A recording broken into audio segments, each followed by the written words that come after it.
இந்த உலகத்தில் ஒரு மனுஷன் வந்து என்ன தவறு பண்ணாலும் கூட அதுக்கு தகுந்த மாதிரியான ஒரு தண்டனையை நாளைக்கு மறுமையில் வச்சிருப்போம். இதனை வந்து நீங்கள் மேராஜுடைய சமயத்தில் ரசூல்லா ஒவ்வொரு கட்டமாக போகிற சமயத்தில் வந்து இன்ன குற்றத்துக்கு இன்ன தண்டனை அப்படிங்கிற வகையில் ரசூல்லா ஒரு வருஷப்படுத்தியிருப்பாங்க. அது தனியாக பேச வேண்டிய ஒரு சப்ஜெக்ட். நாம இந்த உலகத்தில் பொய் பேசுனா அதுக்கு தகுந்த மாதிரியான ஒரு தண்டனை, விபச்சாரம் பண்ணா அதுக்கு தகுந்த மாதிரியான ஒரு தண்டனை, திருடுனா அதுக்கு தகுந்த மாதிரியான ஒரு தண்டனை, எல்லாத்துக்கும் அதுக்கு தகுந்த மாதிரியான ஒரு தண்டனை அல்லாஹ் அணிஞ்சிருக்கிறான், மறுமையில வச்சிருக்கிறான். இப்போ ஒரு கேள்வி கேட்போம், இந்த புறம் பேசுறதுக்கு அல்லாஹ் என்ன மாதிரியான தண்டனை வச்சிருக்கிறான் மறுமையில்? ரசூல்லா சொல்லி நீங்க கேள்விப்பட்டிருக்கலாமா இல்லையா? என்ன மாதிரியான தண்டனை அல்லாஹ் கொடுக்குறான்? அதுக்கு தகுந்த மாதிரியான தண்டனை நிறைய விஷயங்கள் நம்ம கேட்போம், ஆனா என்ன செஞ்சிடும், மறந்துடும்.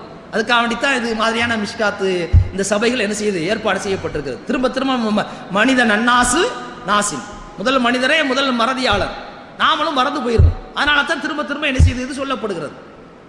என்ன தண்டனை அப்படின்னு சொன்னா ரசூல் ஸல்லல்லாஹு அலைஹி வஸல்லம் சொல்றாங்க, லம்மா உரிஜே, இது வந்து அனஸ் இப்னு மாலிக் ரஹ்மத்துல்லாஹி அலைஹி அவர்கள் ரலியல்லாஹு தஆலா அவர்கள் வந்து அறிவிக்கிறாங்க, நான் வந்து இந்த மேராஜுக்கு போற சமயத்தினால மரர்து பி கௌமின், ஒரு கூட்டத்துக்கு பக்கத்தில் நான் போறேன்.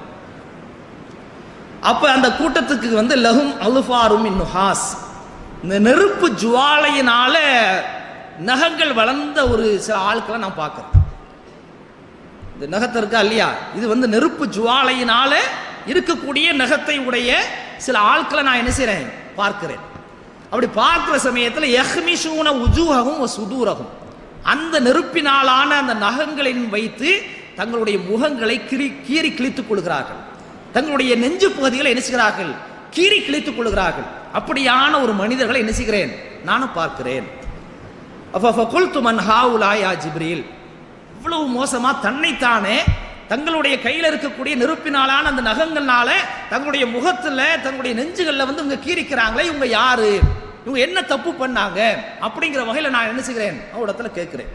அப்படி கேட்கிற சமயத்தில் ரசூல் ஸல்லல்லாஹு அலைஹி வஸல்லம் சொல்றாங்க, ஹாஉலா இல்லதீன யஅகுலூன லுஹூமன் நாஸ், மனித இறைச்சிகளை சாப்பிட்டவங்க.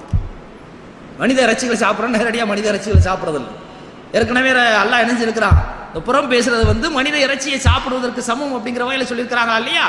அப்படி புறம் பேசி மனித இறைச்சிகளை சாப்பிட்டவர்கள், வயகவுன ஃபி ஆராலிஹிம், அவங்களுடைய மான மரியாதை சம்பந்தப்பட்ட வகையில இவங்க உள்ள புகுந்து அதை வந்து மான மரியாதையை கெடுத்தவர்கள். ஒரு மனுஷன் நல்ல மனுஷனா இருப்பான், அவனை பத்தி புறம் பேசி அவனுடைய அந்த இமேஜை வந்து நாம என்ன செய்றோம், இது பண்ணிடுறோமா இல்லையா?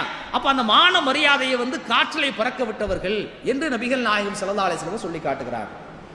இப்ப நல்ல சரியான தண்டனை தானே. இந்த உலகத்துல அடுத்தவனுடைய மான மரியாதையை நீ கீறி கிழிச்சியா இல்லையா, அது மாதிரியே உன்னை நீயே கீறி கிழிச்சுக்க, முகத்தை கீறி கிழிச்சுக்க, உன்னுடைய நெஞ்சு பகுதியை கீறி கிழிச்சுக்க அப்படிங்கிற வகையில் அல்லாஹ் ஜல்ல ஷானஹு வ தஆலா தண்டனை கொடுப்பதாக நபிகள் நாயகம் ஸல்லல்லாஹு அலைஹி வஸல்லம் என்ன செய்றாங்க, சொல்லி காட்டியிருக்கிறார்.